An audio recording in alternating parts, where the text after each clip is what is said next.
It was 2007 when the National Institute for Occupational Safety and Health teamed with the National Hearing Conservation Association to create an award for excellence in hearing loss prevention. Then in 2018, this partnership was extended to include the Council for Accreditation in Occupational Hearing Conservation. The recognition for excellence in hearing loss prevention is called the Safe and Sound Award.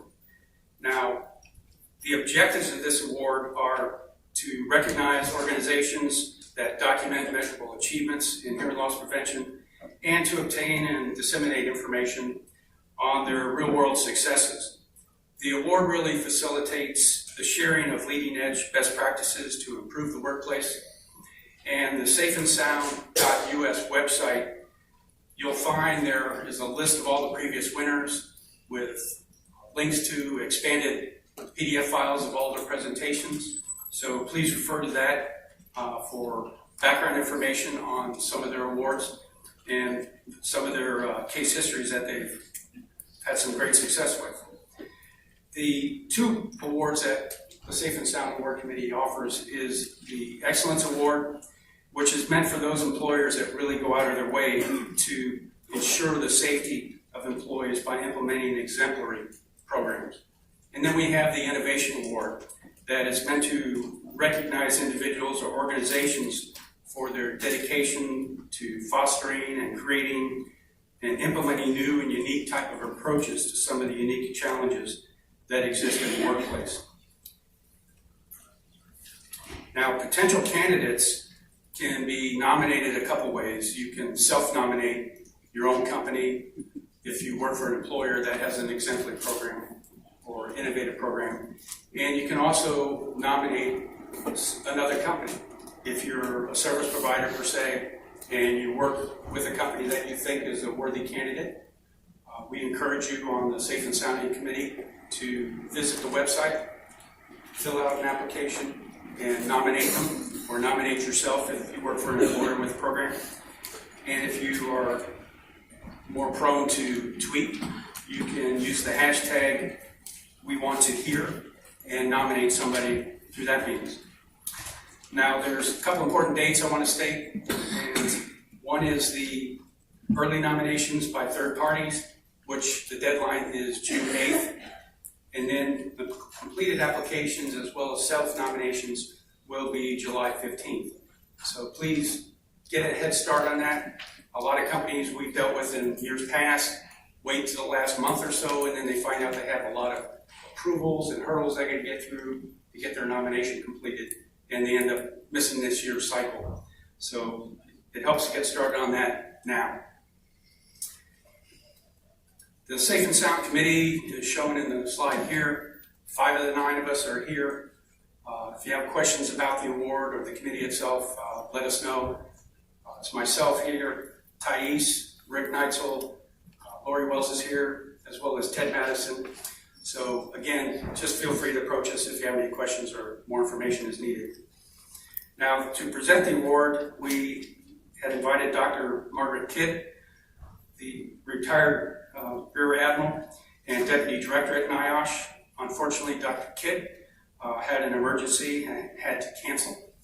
However, we decided to go through with the award anyway. She did ask that I express her regrets for not being here, and she did prepare a statement which she asked me to read. So if you'll bear with me, I'll read you the statement in her own words. The National Institute for Occupational Safety and Health, NHCA, and the Council for Accreditation in Occupational Hearing Conservation are pleased to jointly announce the recipients of the 2020 Safe and Sound Excellence in Hearing Loss Prevention Awards, honoring those who have shown extraordinary commitment to the prevention of noise-induced hearing loss through innovative practices, policies, and unique advances in the field.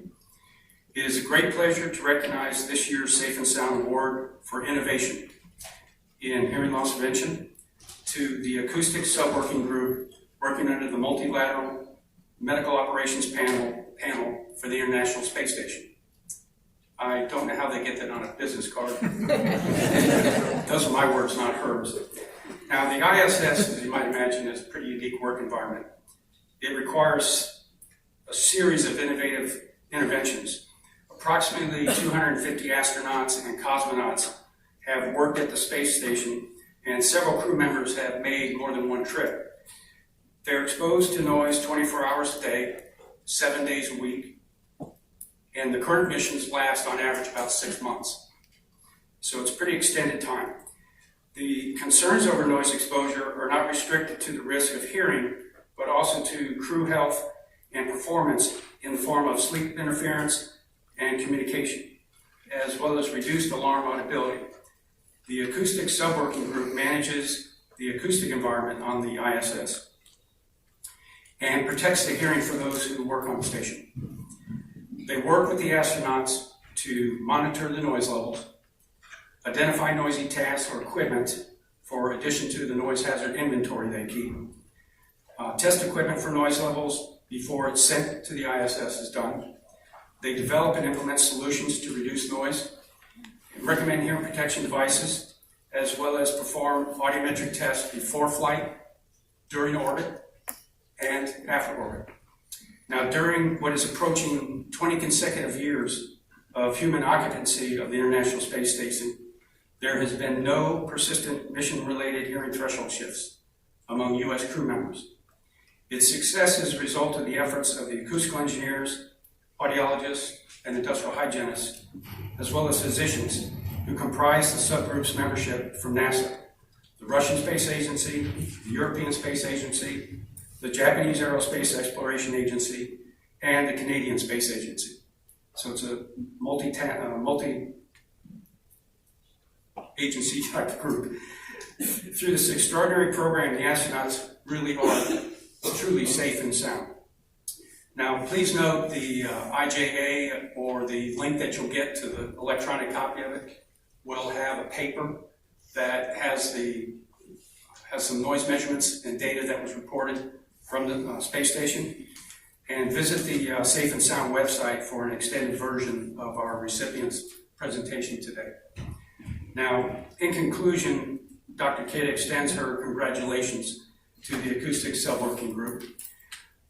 Before I introduce Chris Allen, who will accept the award on behalf of NASA, I just want to tell you that both Scott Schneider and myself visited and toured the Johnson Space Center, which was a blast. Not an explosion, but it was just a lot of fun. Really, Scott and I were saying this is like Disney World for adults. We got to experience a simulated launch on an Orion space capsule, including all the recorded sounds that they had that would be heard by the crew members.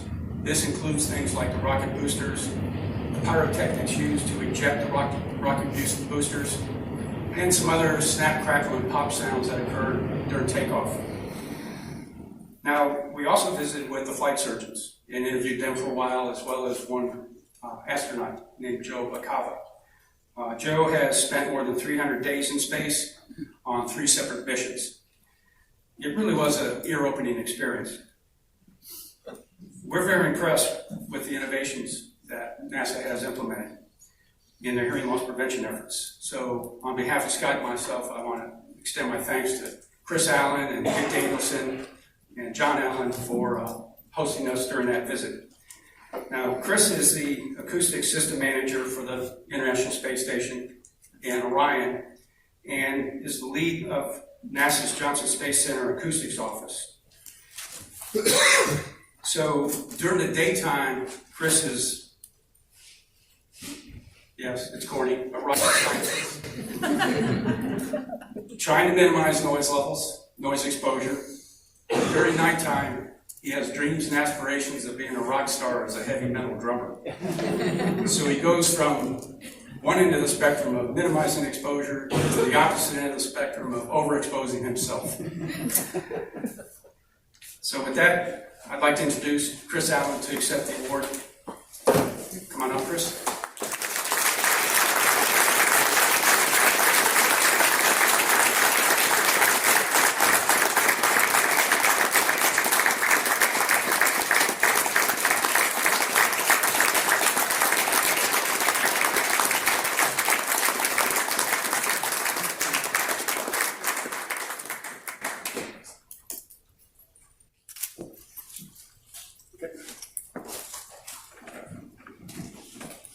the Oscars, I'm going to take the award away so he can make his presentation. No political announcements, please. Thank you, Dennis. Good afternoon, everyone. I think that was a very nice introduction from Dennis, and there was only one correction that I would like to make from him. It was actually myself who was standing in the way between you and Margaritaville. So I'll try to get this to go fairly quickly. All right. Yes, good. Okay, so first of all, our Multilateral Acoustics group is very honored and excited to be receiving this award. I'm also very honored to be the one to accept the award. So this is a really great thing for us, and we really appreciate it. So we work for the International Space Station program, and as you can see, here's the space station logo, and you can tell by the flags going around, which show all the different countries that are represented here, that is truly an international operation. Without all of our international partners, we would not be able to have done what we have done, building the largest structure that humans have ever put into space. You can see it depicted here in the center of the logo. It's larger than a football field in length, so that's something over 100 yards. Weighs more than 450 tons, which is incredibly heavy. Just an incredible feat. You can see that the massive structure, the truss structure there is supporting all of the solar arrays is the largest thing you can see. But I'd like to draw your attention to the pressurized modules that are in the center of the space station and that run basically perpendicular to the truss. About a dozen or so interconnected pressurized modules, which are basically the rooms that house the astronauts and the cosmonauts. And this is where they live, and this is where we have to create an acoustic environment that is protective of them so that they can do the jobs that they need to do. This diagram shows the different international contributions from our partners. So you can see all the different contributions. I wanted to point out that the Canadian Space Agency, while they have the robotic arm and the external thing that moves it back and forth, they also have astronauts, so they also contribute in the area of human health and performance and work alongside us in that regard. As Dennis mentioned, our first mission started in November of 2000, so coming November we'll have come to the 20th anniversary of continuous human presence aboard the International Space Station. Pretty amazing feat. We are chartered by the MMOP, as we call it, the Multilateral Medical Operations Panel. This is run by flight surgeons and medical doctors that are primarily responsible for the health of the crew. So we take care of a lot of the responsibilities for the acoustic environment. They're listed here. I'll go through them a little bit later in the summary in more detail. Our acoustics working group, we're comprised of multidisciplinary folks. We're one of the only working groups that are split pretty much between engineering, technical people, and also medical folks, and so we work together on the environment.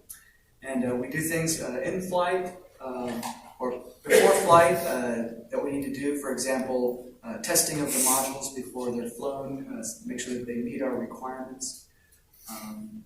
And then also we do in-flight monitoring of crew work, noise dosimetry, area monitoring, dosimetry, sound level meter measurements, on-orbit hearing assessments. This is a photograph of our group that we took when we had a meeting in Japan. It's there.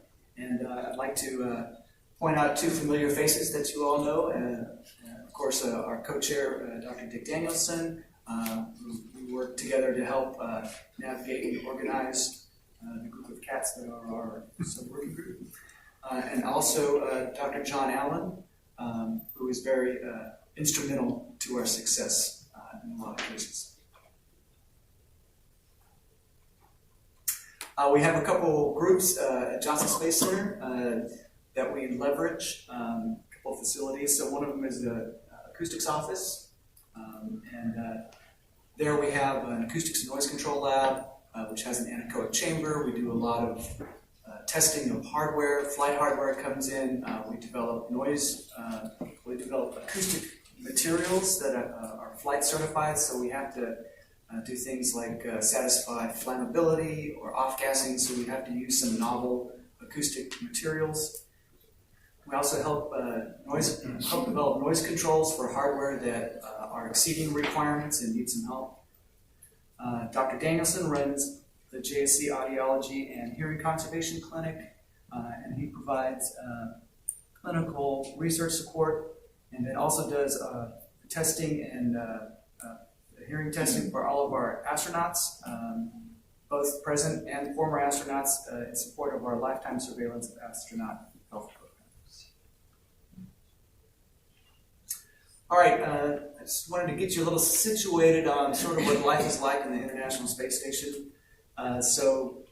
First take a look at the upper right-hand corner. So it shows the round pressure shell, and then inside the pressure shell, this is what we call a rack bay. And it's 4 racks, and they are arranged circumferentially. And the racks are where we store the equipment. And so in the center of the racks, what's left over is a square translation path where the astronauts live and work in this translation path. Now the photograph shows this translation path, this square translation path, in Node 3. This is the Node 3 module. And one of our busier modules. And a couple of other things to note is that in a microgravity environment, every surface is created equal. So since the astronauts are floating around there, they can get to the ceiling as easily as they can get to the wall. They're not walking on the floor because they're floating. So you can put equipment on every single surface. And that means noisemakers on every single surface, right behind the hotel panels. The other thing about microgravity is that there's no natural convection. So heat does not rise to the ceiling. So what does the heat do? It doesn't do anything. It stays right there. So if you are a heat source and you're making heat, if you don't somehow cool that down, then you're likely to overheat the hardware. So what do you have to do? You have to put a fan on it, right? So we have fans that are moving air, cooling things. Or you can mount it on a cold plate. You mount it on a cold plate, now you have to have cooling fluid going to the cold plate, and you have to have a pump to pump the cooling fluid. So we've got fans and we've got pumps. We've got hundreds of fans and mini pumps. And so it's all in a small space. So you really have to do a lot of requirement allocation and testing and modeling to be able to control the integrated noise. One thing I wanted to show you in this here is that on the very far right corner of the photograph, you see the treadmill, which is on the wall. And so when you're running on this treadmill, this is one of our loudest intermittent noise sources. At the highest speed levels, before we put some treatment in here, we're 85 dBA. So that's our hazard level, so that means you have to wear hearing protection. And I'll use that as an example. Okay, Dennis mentioned a lot of these things that we do. Of course, we're worried about hearing loss. But we're also worried about making sure we have good speech intelligibility and communications, alarm audibility, because fire or puncture in the pressure shell, those things need to react quickly, and you need to be able to hear the alarms. Also, we worry about sleep disturbance. We don't want to wake the astronauts up in the middle of the night because we don't want sleepy astronauts going out on a spacewalk because that can be dangerous. And then also we want them to be able to focus on their tasks, so we don't want distractions caused by noise. So some of the innovations that our group has put forth have to do with hearing conservation, including requirements and flight rules, noise control of integrated modules, including modeling, and on-orbit and mission support, including all of our on-orbit missions that we do. One of the things where we put a lot of work, it took a long time to get this get this right, and that's our noise constraints flagpole. So we have to convince all of our international partners to agree, and we agreed on using the very conservative World Health Organization damage risk criteria, which is 24 hours, since we're there 24 hours, 24-hour exposure levels of 70 dBA. So we've divided this into a 16-hour workday and an 8-hour sleep period. So that means 72 dBA for the 16-hour workday. And the way we formulated it allows a task-based approach where we can have hearing protection use for certain high noise level items to help control the noise in general. And I'm just going to read a little bit of the flight rule because I have a point to make in a little bit. If the 16-hour crew work period noise exposure is predicted or measured to be higher than 72 dBA, crew members shall be directed to wear appropriate hearing protection. So that is, the shall means it's mandatory. And the one thing I wanted to point out is this next item. If the 16-hour period is above 60 dBA, well, the flight surgeon will recommend to the affected crew to wear hearing protection based on a certain case. So the question I have is why do we require, or why would we recommend hearing protection in something as low as 60 dBA? And so I'll get to that at the end.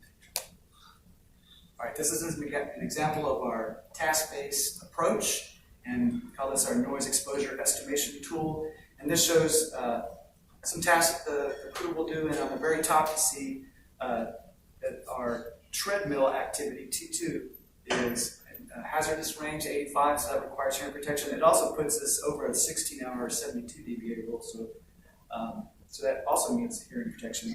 And then if we wear hearing protection during that T2 use, then we're fine with the T2 noise, and we're also under our 72. So that's an example of how we use our tool. We put the information in a noise hazard inventory, which goes up to the crew that the crew has access to the space station. We were also looking at our impulse noise requirement, and so we were reviewing that, and so we asked our Canadian representative on our team, Ann Nakashima, to do some looking at that. She's got experience, of course, being in a military organization, and so she did do that. And last year she presented a poster here at this conference, and received the Best Poster Award, so that was great. And then, she's now writing a journal article, and it's going to come out in a supplement. And I'm glad to say that Anne is able to be with us here today. So,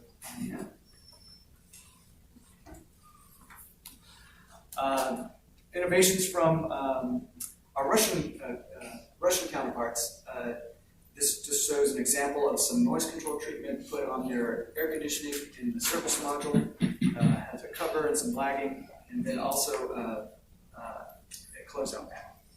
One of the most important things the Russians did was develop a quiet fan. They were previously using some mirror technology, space station mirror technology fans, which very low technology and were very loud.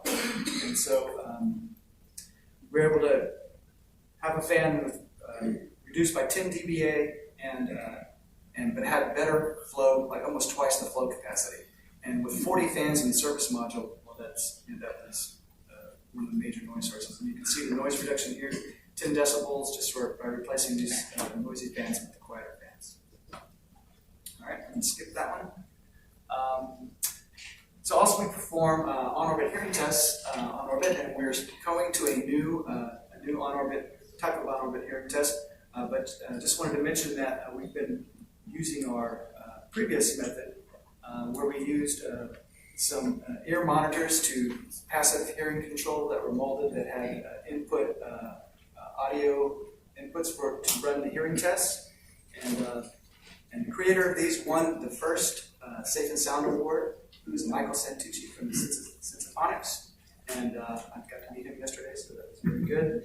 And so we're sort of building on the Safe and Sound legacy, so to speak, and we're going to be moving to this boothless audiometer. We upgraded our laptops and the software for the old method doesn't work on that, so update to a new boothless, so we're going with this.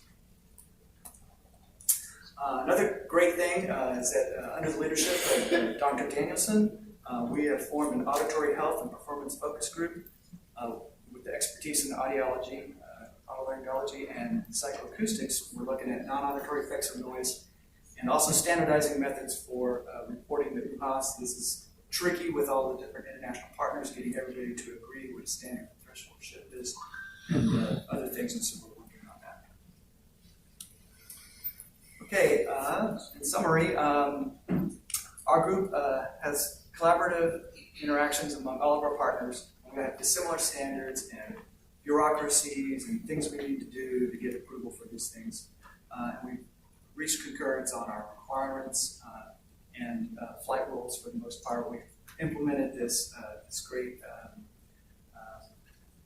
damage risk criteria from the World Health Organization. And we also work on modeling and have overcome several noise issues on orbit. This award shows our program managers the importance of acoustics and shows that we need to pay attention to it with our hardware developers and our subject matter experts.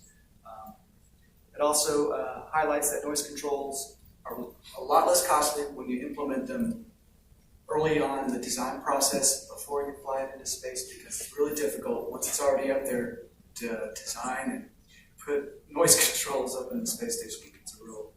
It's hard.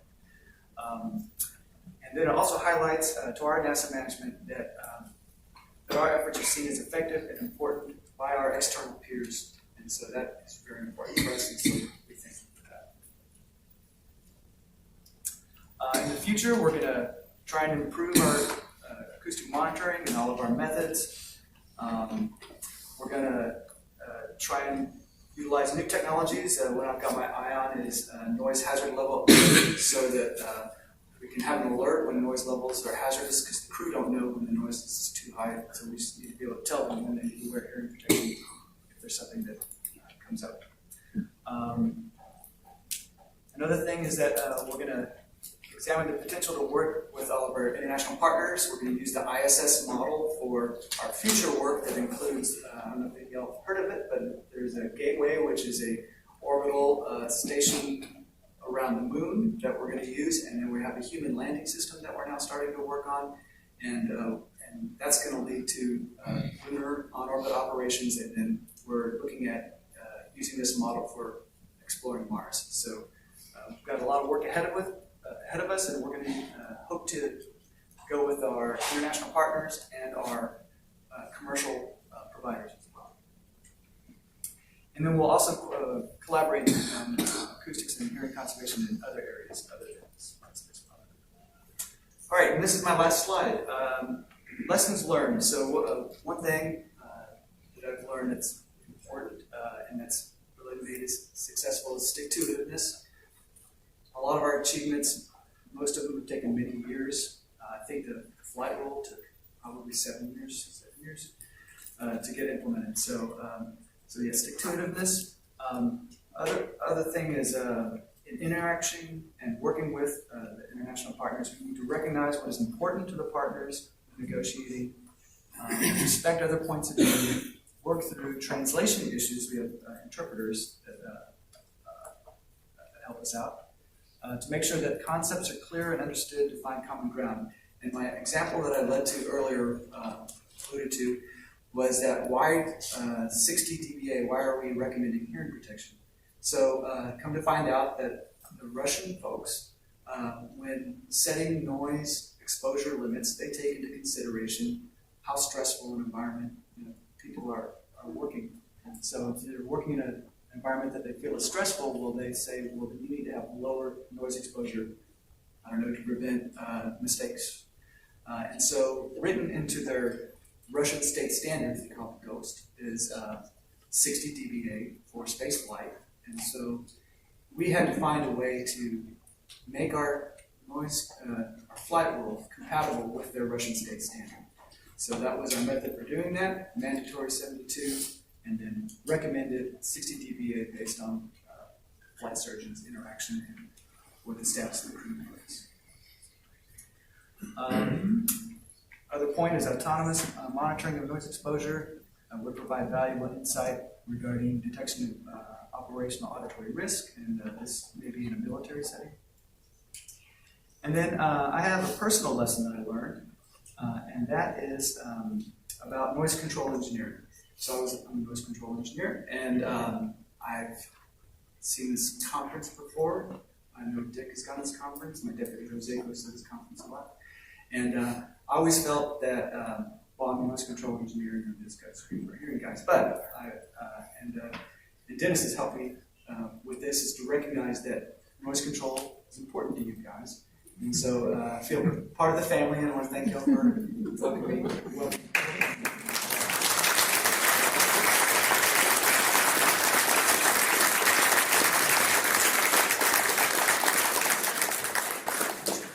You're making me blush, but and I hope to come back, so thank you very much. I want to also thank Dr. Scott Snyder and Dr. Thais Murata for all their help and hand-holding through this process. They really worked hard. Thais Murata has done a lot of work on this board for us. And I was asked to remind everybody to sign out to make sure you get all your credits. Yeah.